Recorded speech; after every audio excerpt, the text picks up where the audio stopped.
Hey there, sports history fan. This is Arnie Chapman, aka the Football History Dude, and before we get into this episode brought to you by the Sports History Network, I wanted to tell you about another book giveaway that we have on the website. Our friend of the network, Timothy J. Brown, is giving away 5 copies of his latest book. This book is titled Hut Hut Hike, A History of Football Terminology. This book explores the history of football terminology by examining when and why more than 400 familiar words and expressions entered the game. By linking the game's evolution to changes in its language, readers learn the origins of first string, basic fundamentals, X's and O's, long snapper, and hundreds more of terms used in every football conversation or broadcast. Organized in easy-to-read, bite-sized chunks and filled with period images and illustrations, Hut Hut Hike tells football's history one word at a time. Now, to sign up for a chance to win your copy of the book, head to sportshistorynetwork.com/giveaways. Again, that's sportshistorynetwork.com/giveaways. This podcast is part of the Sports History Network, your headquarters for the yesteryear of your favorite sport. You can learn more at sportshistorynetwork.com. Hello, sports fans, and welcome to another edition of Yesterday's Sports on the Sports History Network. I know baseball season is still 3 months away, so today's podcast is for all of you baseball junkies that can't wait for the season to begin. In this podcast, we'll go over some Major League Baseball history and look at which teams have had 100-win seasons as I pose the question, what does a 100-win season mean if you don't make it to the World Series? During my research, I was a bit surprised to see how many teams, past and present, had great regular seasons but failed miserably in the postseason.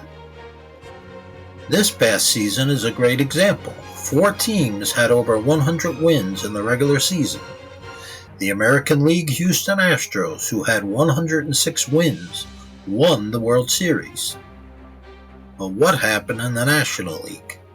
The LA Dodgers won 111 games, the Atlanta Braves and the New York Mets won 101 games, but it was the San Diego Padres who finished the regular season 22 games behind the Dodgers, who won the National League pennant. Go figure.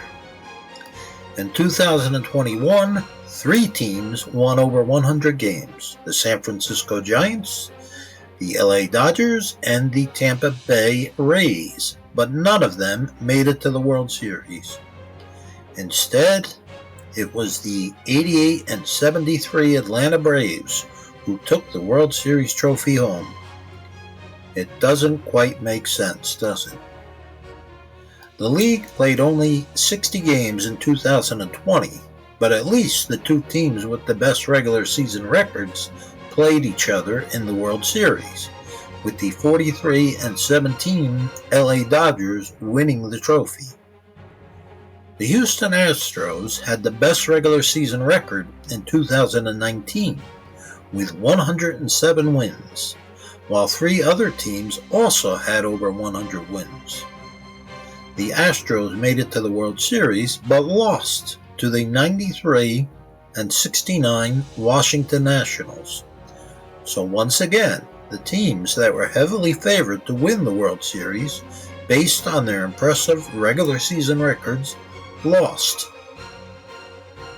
The 2018 Boston Red Sox showed that it sometimes works out how it's supposed to. The Astros had 103 wins, while the Yankees had 100.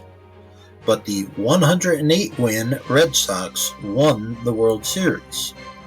2017 was another season when the over 100-win teams did well.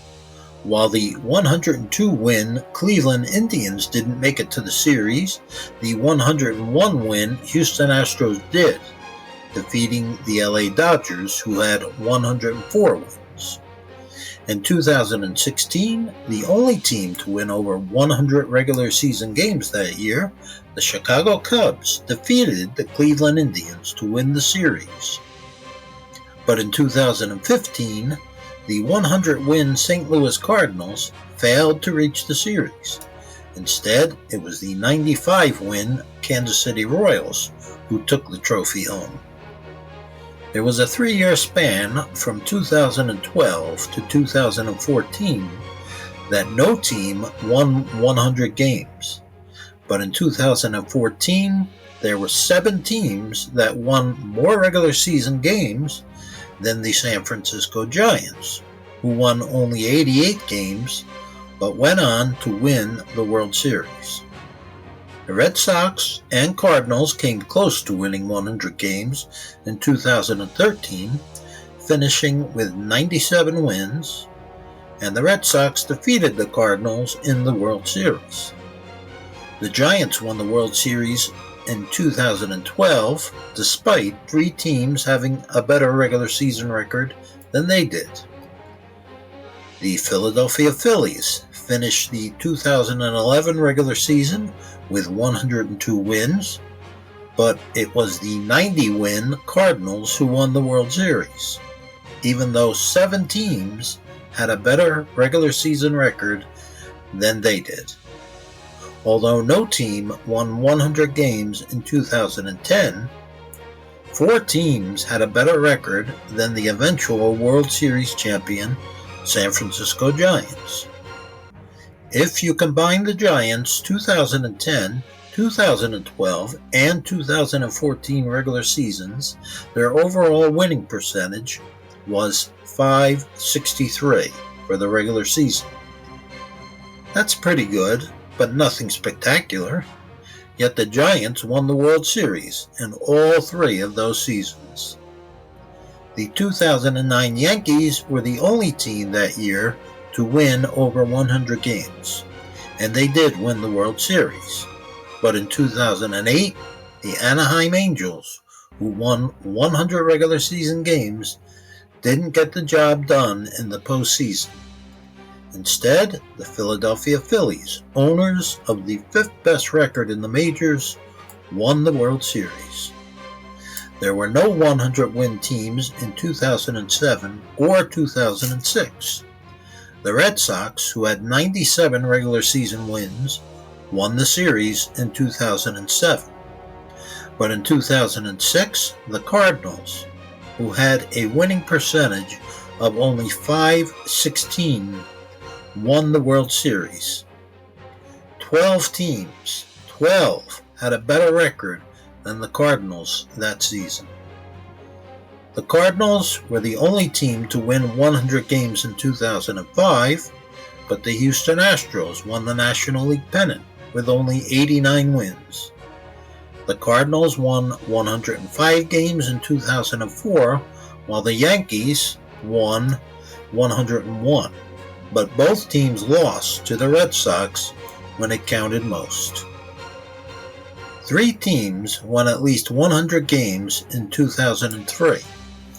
The Yankees and Braves won 101, while the Giants won 100. But the Miami Marlins, who won 91 games, 7th best in the league, won the World Series trophy. The results were the same in 2002, with the Yankees, A's, and Braves all winning at least 100 games, but it was the Angels, owners of the 4th best record, who took the trophy home.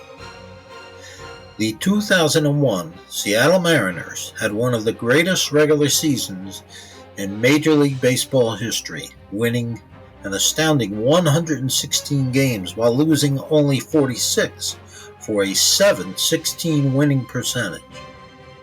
But in the American League Championship, the Mariners were soundly defeated by the Yankees, who finished 21 games behind the Mariners in the win column.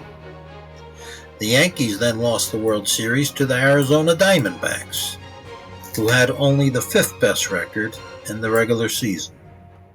You probably get my point by now. Your favorite team may have had a great regular season, and while that's all well and good, just how satisfying is it if they don't play well when it counts most, in the postseason? Although no teams reached the 100-win mark in 2000, the teams that won the league pennants were not the teams with the best records.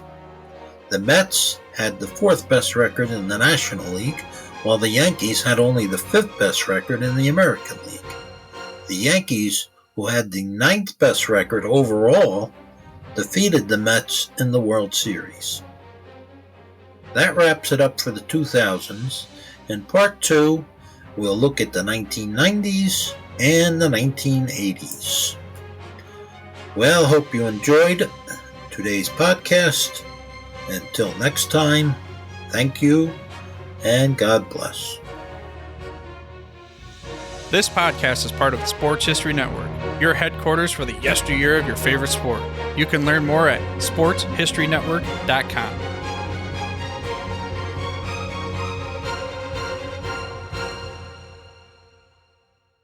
Hey there, sports history fan. This is Arnie Chapman, aka the Football History Dude, and I hope that you enjoyed this recent episode presented by the Sports History Network and were able to learn some good old-fashioned sports history knowledge nuggets. I started the Sports History Network back in 2020 with the mission to help podcasters find a community of like-minded sports history nerds, as well as helping aspiring podcasters to start their own shows. We have a little bit over 30 shows on the network right now covering all sorts of sports history, but as far as I'm concerned, we're just at the toothpick in the ocean moment, that can't even figure it out because there's so much more coming. We wanted to create the ultimate headquarters for sports yesteryear, starting with Podcast Network and our website, but we're going to continue to move into other mediums as well. And here's the cool part, because we want you to be part of our team. So if you're interested in starting your own podcast, or maybe being a guest on one of our shows, or who knows, maybe even writing an article for us over on the website. Seriously, all you gotta do is reach out to us on the contact page over at sportshistorynetwork.com. You can be as technologically savvy as a Neanderthal tapping on a stone trying to figure out this whole hieroglyphics thing back in the day. Again, it doesn't matter, because even if you don't understand the whole podcast space, we have a production team that can pretty much help you out with doing everything. All you gotta do, head over to sportshistorynetwork.com, head to the contact page, fill it out. That message goes right to me, and I'll reach out to you as soon as I can. But for now, dude, I'm through if you're through.